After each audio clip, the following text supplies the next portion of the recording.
और हम अध्याय 10 बताएंगे।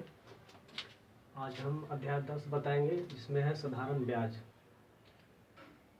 ये वैसे विद्यार्थियों के लिए जो पहले कभी साधारण ब्याज का नाम सुना नहीं है, ठीक है, तो उसे अच्छे से समझना है, ठीक है।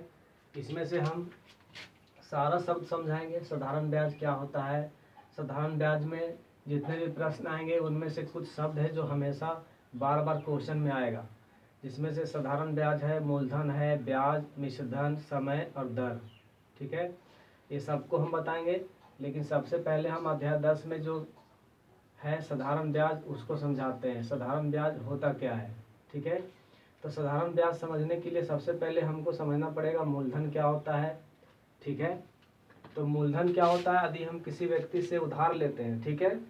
ऐसे गांव देहात में ऐसा चलता रहता है कि लोग छोटा छोटा लोग कमेटी करता है आजकल, तो वहाँ पे क्या करता है, लोग सब मिलकर पैसा जमा करते हैं और वहाँ से किसी को पैसा देते हैं। और आप जानते हैं वहाँ से पैसा जब लेता है लोग तो उसके बदले में और कुछ पैसा उसको एक्स्ट्रा देना पड़ता है, ठीक है। तो क्या कह सकते हैं इसमें साधारण ब्याज। मूलधन किसको कहते हैं, किसी व्यक्ति के द्वारा जो राशि लिया जाता है। जैसे हम कहीं से पैसा जितना लेते हैं, जितना पैसा लिए, जैसे हम मान लीजिए कोई कमेटी से हम पैसा लिए हैं 5,000, ठीक, तो 5,000 मूलधन हो गया है, ठीक है। किसका मूलधन हो गया है, कमेटी का मूलधन हो गया है 5,000, ठीक है, उसका मूलधन है। उसी पर क्या जोड़ता है, ये हो गया है मूलधन, ये ध्यान रखना है, ये हो गया मूलधन। अब करता क्या है, इसी पर लोग ब्याज लेता है, ठीक है। तो अब ब्याज क्या होता है, जो भी राशि हम उधार लिए हैं उस पर हम जो एक्स्ट्रा पैसा देते हैं कमेटी वालों को, या जहाँ से भी हम पैसा लिए हैं उसको हम ब्याज बोलते हैं, ठीक। अब ब्याज जो लेने का जो रेट है, मतलब रेट का मतलब है कि 100 रुपये में कितना ब्याज ले रहा है, तो उसको बोलते हैं रेट, यानी कि दर, ठीक है। तो कहेगा नहीं, हम 100 रुपया में हम 5 रुपये ब्याज लेंगे, 100 रुपया में 5 रुपया ब्याज लेंगे, तो ब्याज की दर क्या हो जाता है, 5%, ठीक है। तो समझ में आ गया होगा ब्याज की दर क्या होता है, यानी कि 100 में कितना ब्याज लेगा। अधिक कहेगा 5 तो 5%, अधिक कहेगा 10 तो 10%, ठीक है। तो इस तरह से होता है, ये समझ में आ गया होगा मूलधन क्या होता है, यानी किसी व्यक्ति से जितना राशि हम उधार लेते हैं वो होता है मूलधन, और उस पर कितना ब्याज लेता है, ठीक है। जैसे 100 में 10 ले रहा है तो 5,000 में कितना लेगा, तो यही सब हमको अभी समझना है। तो दर समझ में आ गया होगा, यानी जब हम उधार लेते हैं और जितना हमको ब्याज देना पड़ता है, यानी ब्याज देने की दर, यानी कि 100 में 10 तो कितना ब्याज हो गया, 10%।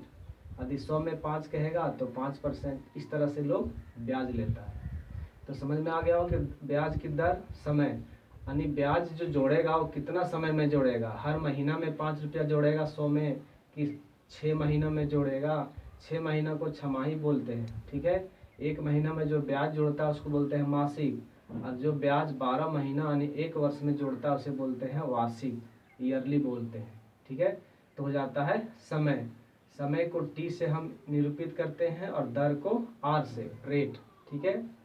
ये 2 चीज़ क्लियर हो गया है, 3 चीज़ मूलधन भी समझा चुके हैं, ठीक।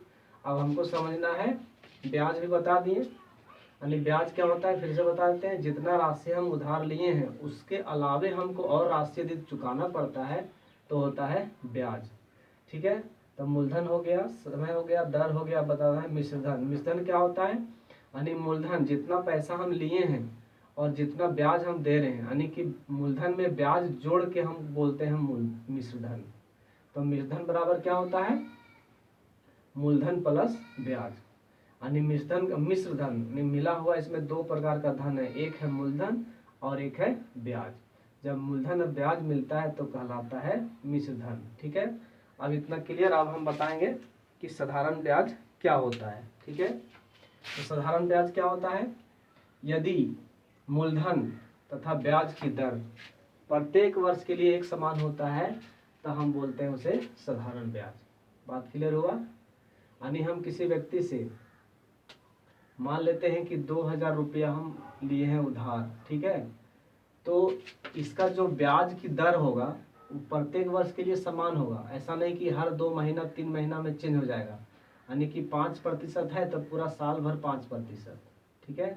10% है तो पूरा साल भर 10%, यानी कि मूलधन तथा ब्याज की दर समान होना चाहिए पूरे वर्ष के लिए। तो इस तरह के ब्याज को बोलते हैं हम साधारण ब्याज। ठीक है, हमको लगता है इतना चीज़ क्लियर हो गया। ब्याज भी समझा चुके हैं। ब्याज क्या होता है? उधार ली गई राशि पर हम ज़्यादा पैसा यानी कि जो भी एक्स्ट्रा पैसा चुकाते होता है ब्याज। ठीक है, तो यहाँ पे सारा वर्ड क्लियर हो गया। ठीक है, साधारण ब्याज किसे कहते हैं? यदि मूलधन तथा ब्याज की दर प्रत्येक वर्ष के लिए समान होता है तो होता है साधारण ब्याज। यानी हम परिभाषा लिखे तो क्या बोलते हैं? वह ब्याज जिसमें मूलधन तथा ब्याज की दर प्रत्येक वर्ष के लिए एक समान हो तो इस प्रकार के ब्याज को बोलते हैं साधारण ब्याज। मूलधन समझ में आ गया होगा। किसी व्यक्ति से हम जितना भी राशि लेते हैं उधार वो होता है मूलधन। ठीक है, ब्याज यानी किसी व्यक्ति से हम जो कर्ज लिए हैं कर्ज के बदले में जो पैसा देते हैं होता है ब्याज। मिश्रधन क्या होता है? मूलधन प्लस ब्याज, यानी ये दोनों को जब जोड़ते हैं तो होता है मिश्रधन। समय यानी जो हम कर्ज लिए हैं कितने समय के लिए लिए हैं, हो गया समय, और उस समय के लिए कितना रेट फिक्स किया गया है उसे बोलते हैं दर। ठीक है, अब हम इस चैप्टर से रिलेटेड कुछ सूत्र भी बताएंगे। ठीक है, ये वीडियो बहुत ज़रूरी है जो बच्चे पहली बार साधारण ब्याज समझ रहे हैं। तो सबसे पहले होता है साधारण ब्याज का सूत्र। तो साधारण ब्याज का सूत्र निकालने का बहुत ही सिंपल तरीका है। साधारण ब्याज जिसको बोलते हैं सिंपल इंटरेस्ट। ठीक है, हम ब्रैकेट में लिख सकते हैं SI। तो साधारण ब्याज निकालने का बहुत ही आसान है कि अभी जो जो समझाए थे, क्या समझाए थे? मूलधन यानी कि P, और क्या समझाए थे?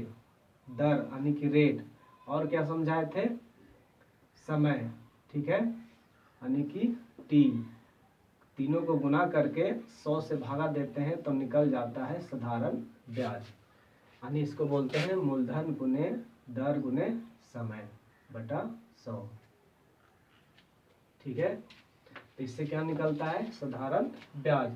अब इसी में यदि हम अभी यहाँ पे हम क्या देख रहे हैं? 4 चीज़ दिख रहा है ना। 5 चीज़ हम अभी बताए थे। क्या क्या बताए थे? एक बताए थे मूलधन, एक बताए थे ब्याज यानी इंटरेस्ट। ठीक है, एक बताए थे टाइम, और एक बताए थे R, और फिर बताए थे अमाउंट यानी मिश्रधन। ठीक है, तो ये 4 चीज़ है। 4 में से आपको कम से कम 3 चीज़ पता रहेगा तो चौथा चीज़ निकलेगा। जैसे हमको साधारण ब्याज पूछ दिया था। ठीक है, SI, एक और लिख सकते हैं SI। यदि SI हमको पूछ दिया तो हमको क्या क्या चाहिए? P गुने R गुने T। ठीक है, अब इस 3 से हम सारा निकाल सकते हैं। करना क्या होगा? बहुत सिंपल लॉजिक है। यदि हमको मूलधन निकालना है यानी कि P, तो क्या करेंगे? क्रॉस मल्टीप्लाई होगा। ठीक है, तो आगे सूत्र भी हम समझा देते हैं। जैसे हमको निकालना है मूलधन यानी कि P, हम ब्रैकेट में लिख देते हैं P यानी कि मूलधन बराबर क्या हो जाएगा? ब्याज गुने 100। ब्याज को गुना करेंगे 100 से। ठीक है, ये ब्याज को गुना हो गया 100 से, और P यहाँ से बाहर निकल गया तो R गुने T नीचे चला जाएगा यानी कि दर गुने समय। ठीक है, इसी से तीसरा 1 हो गया, 1 हो गया, 2 हो गया, तीसरा चौथा बच गया है।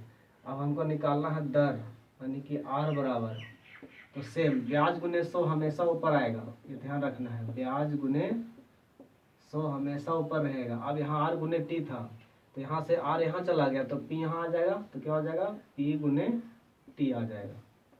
ठीक है, और चौथा सूत्र एक और बच गया, लास्ट क्या बच गया? समय यानी कि T बराबर,